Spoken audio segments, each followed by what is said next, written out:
So I've got a bit of a strange title here. My name is Sean, and back in 2006, 2007, I used to like to make kind of puns on people's names based on their eccentricities. So I'm going to tell you a little story about my friend Chris, former friend Chris, and a contractor named Durama.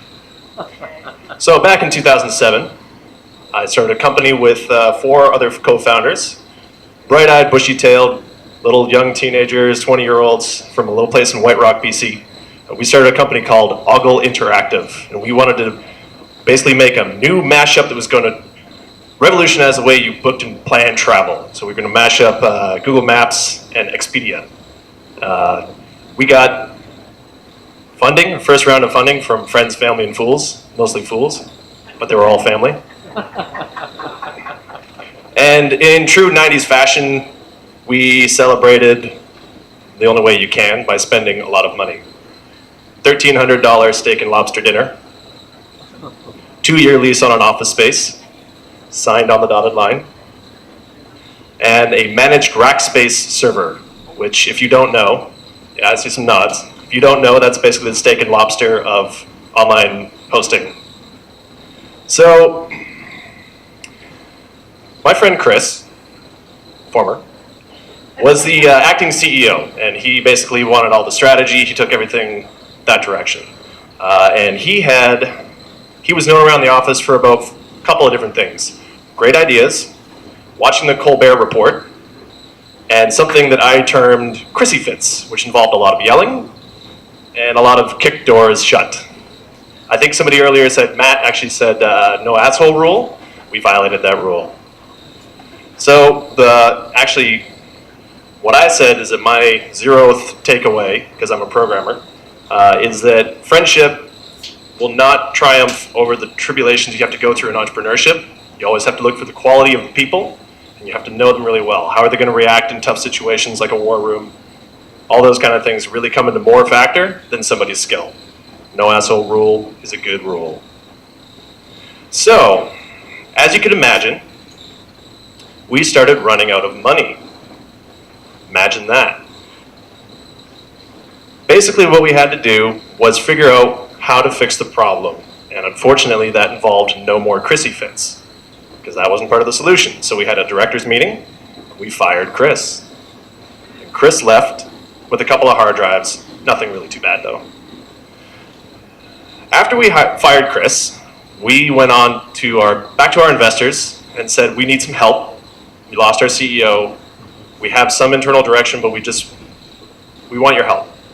Because we still, we believed in that hockey stick projection. Okay, this was 2007. Everybody's going hockey stick with no end in sight, right? So, along comes a man named Durama, who was a reference from somebody else's, from one of the investors' friends. Back in Vancouver, he said, this guy has said that Durama is the man in town. I want you guys to take him on board. Great. Durama fills out his contractor spec sheet. This is what I'm going to do. This is what we're all going to go for. It's going to be a great ending. All the stuff, he had everything but the hairdo. You know what I'm talking about. So Durama basically came on board, and he told us everything about how great he was. Showed us all these websites that he'd been a part of, and I didn't check the references. And what I mean here is my takeaway number 1. Because I'm a programmer, remember, 0 was back there. Vet everyone. The reason for that is that I didn't understand the breadth that Durama had gone through in his previous projects. He showed me great websites. He showed me great output, really good design, really good throughput. But the problem was I didn't understand what part of the project he actually sat on. Was he just a developer? Did he sit how far? It was just a sit-down meeting. Sean, I want you to take a look at this. This is great. This is amazing. This is what I've done. Okay, these guys are so happy with me. Call them. Go ahead. It's fine. It's total BS. Call everyone. Vet everyone. So, what I started to notice with Durama was that there was a consistent behavior of overpromising and under-delivering. I'm sure you guys have seen this before. Which comes to my second point, stand your ground. I'll email it to you when I get home. I need to pay my developer so that his grandma can have this medication that she needs because she got sick. These are the kind of manipulative things that I heard from this guy's mouth. I am not kidding. So we paid him to the installments of the project before we received deliverables. I want to go back to the young 20-year-olds that you're thinking of. Think of those 20-year-olds, very impressionable. These guys, when they have a fast-talking salesman in front of them, you're going to start to believe that kind of stuff. You're going to write those checks. There's nobody in this crowd who I think is going to fall under this guy's, but this is what I learned. So these stories of his grandma, or his developer's grandma needing money, I coined Durama, because essentially it was a bunch of drama built around Durama stories. So we caved twice. Stand your ground. And the third time he came back looking for money, I stood my ground, which leads me to my third point, which is keep your cool. When Chrissy fits would happen, you always stay the course. Stick to the issues, never raise my voice, talk it through, don't fight mud with mud. You know the other phrases.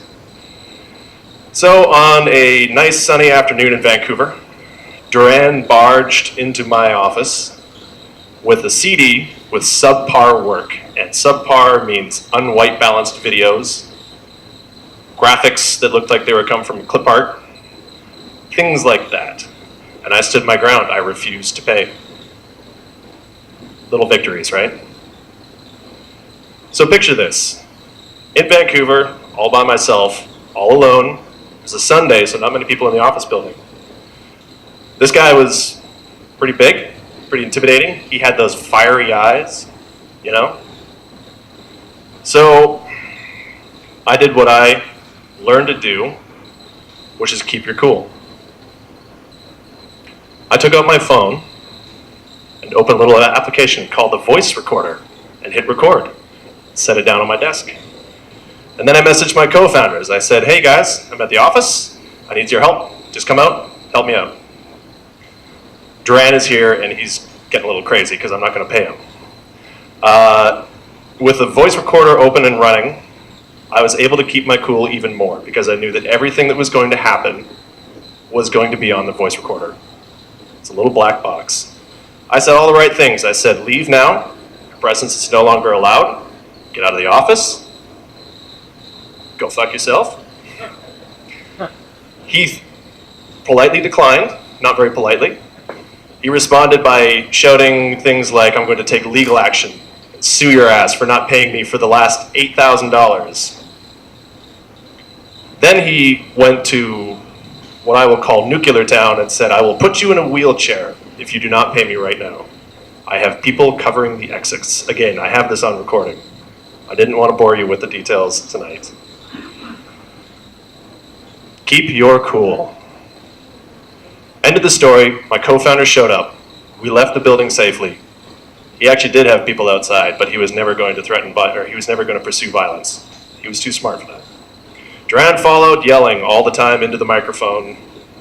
And the next day we filed a police report, and he spent the night in jail. And now he has a record. Vet everyone. Stand your ground. Keep your cool. And 0th position was, I'm going to forget now. Friendship versus quality. As today, I have left that, obviously, shortly after that, I kind of ran out of patience for the startup world, so I left that startup, went back to school. Now I'm doing a startup just recently. It's going much better because I applied those 4 rules. If you guys have any questions, I'd love to take them. Thank you.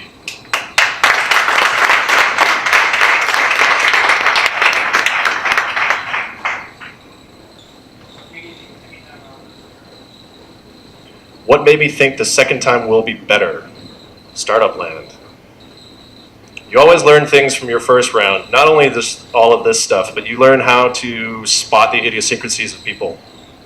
And I think that's probably the most important part because a lot of VCs are betting on teams rather than ideas. Know thy team. Anyone else? All right, thank you.